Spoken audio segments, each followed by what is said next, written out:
So welcome to काई classes. जैसा आपको पता है कि आपके क्लास 11th के एनसीईआरटी में एक चैप्टर है बाइनोमियल थ्योरम। ये आपका जो चैप्टर नंबर है ये आपका चैप्टर नंबर 8 माना जाता है अगर ओल्ड बुक के हिसाब से देखिएगा। बेसिकली आपका जो बाइनोमियल थ्योरम है ये काफ़ी ज़्यादा एक इम्पॉर्टेंट थ्योरम है आपके पूरे सिलेबस के एंशन के अंदर। आप चाहे आप फिजिक्स पढ़िए उसके अंदर भी बाइनोमियल थ्योरम का मेंशन होगा, और इवन जब आप मैथमेटिक्स पढ़ते हैं उसके अंदर भी बाइनोमियल थ्योरम का मेंशन होता है। तो बेसिकली बाइनोमियल थ्योरम होती क्या है इसको ज़रा ध्यान से हम समझते हैं। देखो मैं आपको बता दूं, आपको पता है कि हमें पता है कि a प्लस बी का होल स्क्वायर क्या होता है, हमें पता है सबको। ये होता है a square plus B square plus 2ab। हमें पता है कि a प्लस बी का होल क्यूब क्या होता है, वो होता है a cube plus B cube plus 3a square B plus 3a B square होता है। हमें ये भी पता है हम इसको भी सॉल्व कर सकते हैं, a प्लस बी की होल पावर 4 को भी सॉल्व कर सकते हैं। कैसे करेंगे सॉल्व, हमने इस पावर को ब्रेक कर लिया, पावर 2 आ गया, और यहाँ पे भी क्या आ गया, पावर 2 आ गया। अब फर्दरली a प्लस बी का होल स्क्वायर लगाएंगे, फर्दरली a प्लस बी का होल स्क्वायर लगाएंगे, तो मल्टीप्लिकेशन करते जाएंगे तो आंसर आ ही जाएगा हमारे पास। बट अगर मैं आपको इस क्वेश्चन को ऐसे करके दे दूँ कि a प्लस बी की पावर 100, तो अब बताओ कि इसका आंसर क्या आएगा। तो ऐसे क्वेश्चन को सॉल्व करने के लिए हमारे पास एक थ्योरम होती है जिसको हम क्या बोलते हैं, बाइनोमियल थ्योरम। Binomial theorem. अब पहले कुछ बेसिस टर्म को समझते हैं। आई होप अभी तक आपको समझ आ चुका होगा कि हम बाइनोमियल थ्योरम कहाँ अप्लाई करने वाले हैं, कि जब पावर बड़ी ज़्यादा बढ़ जाती है हमारी तब हम क्या करते हैं, बाइनोमियल थ्योरम का यूज़ करते हैं वहाँ पे। अब ज़रा कुछ बेसिक टर्म्स के ऊपर समझ लेते हैं। आपने क्लास 9th के अंदर पढ़ा होगा कि अगर हमारे पास जस्ट एक टर्म होती है, जस्ट एक टर्म, ये एक टर्म है, इसको हम क्या बोलते हैं, इसको बोलते हैं मोनोमियल बोलते हैं, मोनोमियल। आप अपने नोट्स साथ साथ में रेडी कर सकते हो। अगर आपको उसकी पीडीएफ फॉर्मेट में आंसर्स चाहिए तो भी आपको इस डिस्क्रिप्शन बॉक्स में मिल जाएंगे, आप कमेंट में मेंशन कर दीजिएगा कि आपको नोट्स में चाहिए इसके। कोई डाउट क्रिएट होता है तो भी आप कर दीजिए। इवन आप इस वीडियो को अपने दोस्तों के साथ भी शेयर कर दीजिए ताकि उनको भी इस चीज़ के बारे में पता चल पाए। तो अगर हमारे पास एक सिंगल टर्म होती है इसको हम क्या बोलते हैं, मोनोमियल बोलते हैं। और अगर हमारे पास दो टर्म्स हो जाती हैं, जैसे फॉर एग्जांपल 2x प्लस 3 हो गया, अब देखो एक टर्म हमारे पास क्या होगी, 2x होगी, और सेकंड टर्म क्या होगी, 3 होगी हमारे पास, तो दो टर्म्स होगी। तो अगर हमारे पास दो टर्म होती हैं इसको हम क्या बोलते हैं, इसको बोलते हैं हम बाइनोमियल।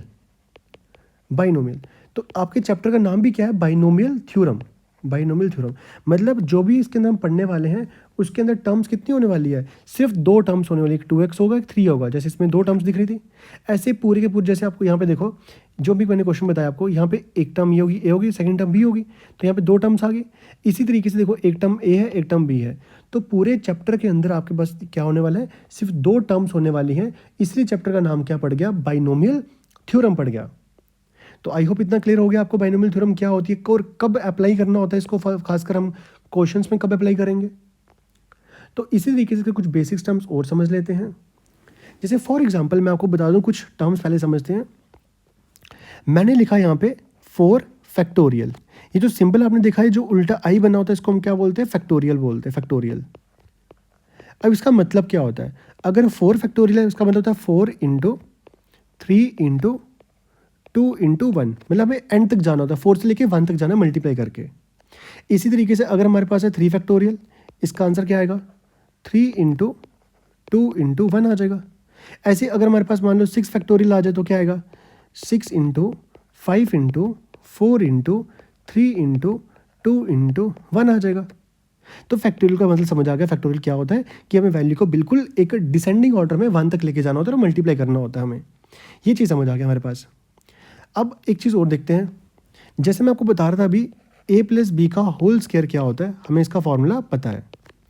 ऐसे a प्लस बी की पावर जो क्यूब होती है हमें इसका फॉर्मूला भी पता होता है।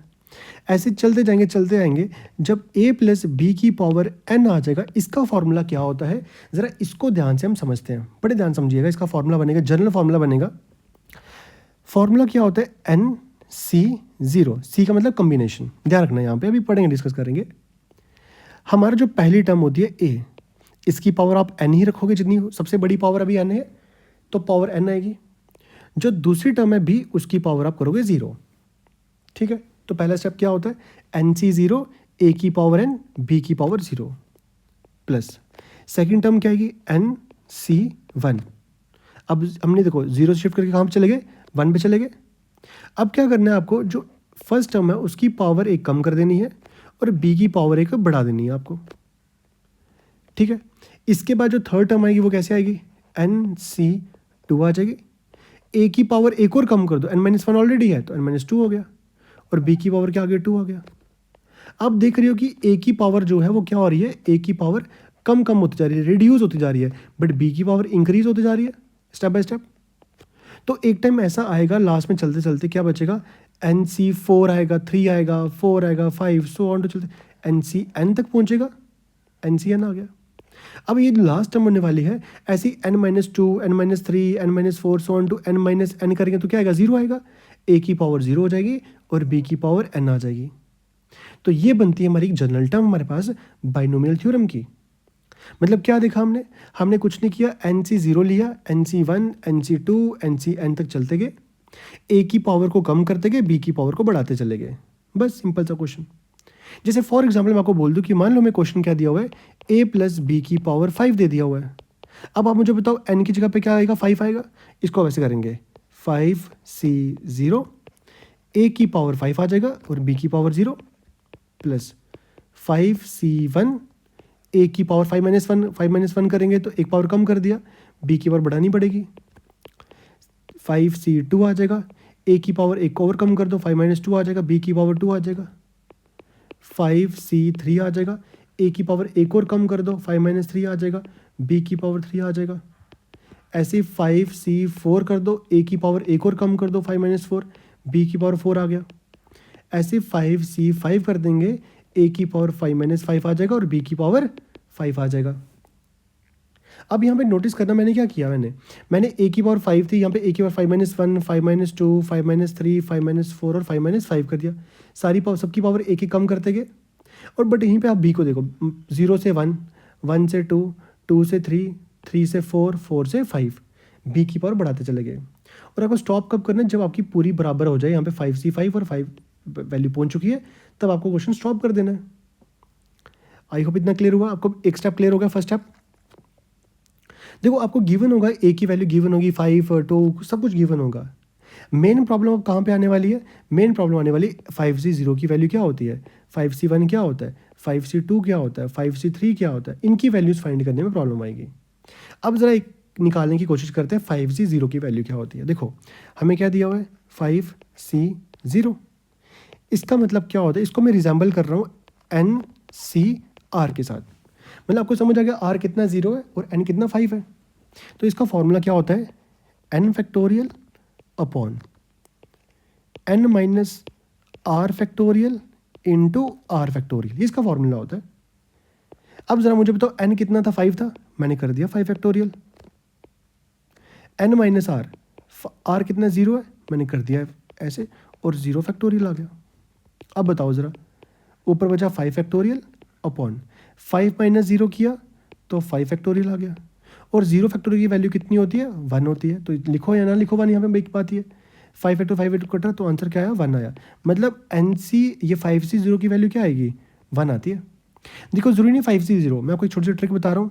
अगर आपको दिया है 2C0, इसकी वैल्यू 1 आती है, 3C0 इसकी वैल्यू 1 आती है, 4C0 वैल्यू, जिसके भी वैल्यू में लास्ट में जो R है वो 0 होगा, उसकी वैल्यू हमेशा क्या आती है, 1 आती है। एक चीज़ का ध्यान रखना, एक तो यही होता है। अगर हमारे पास होता है 5C5 की बात करते हैं, इसको सॉल्व करते हैं, तो ये मुझे बताओ N किसके बराबर हो गया, R किसके बराबर हुआ, N हुआ 5 के बराबर, R भी किसके बराबर, 5 के बराबर हुआ। तो क्या आएगा, N factorial upon N minus R भी 5 है, 5 फैक्टोरियल इंटू 5 फैक्टोरियल, R की वैल्यू बचा 5 फैक्टोरियल अपॉन 5 - 5 किया तो 0 फैक्टोरियल और 5 फैक्टोरियल।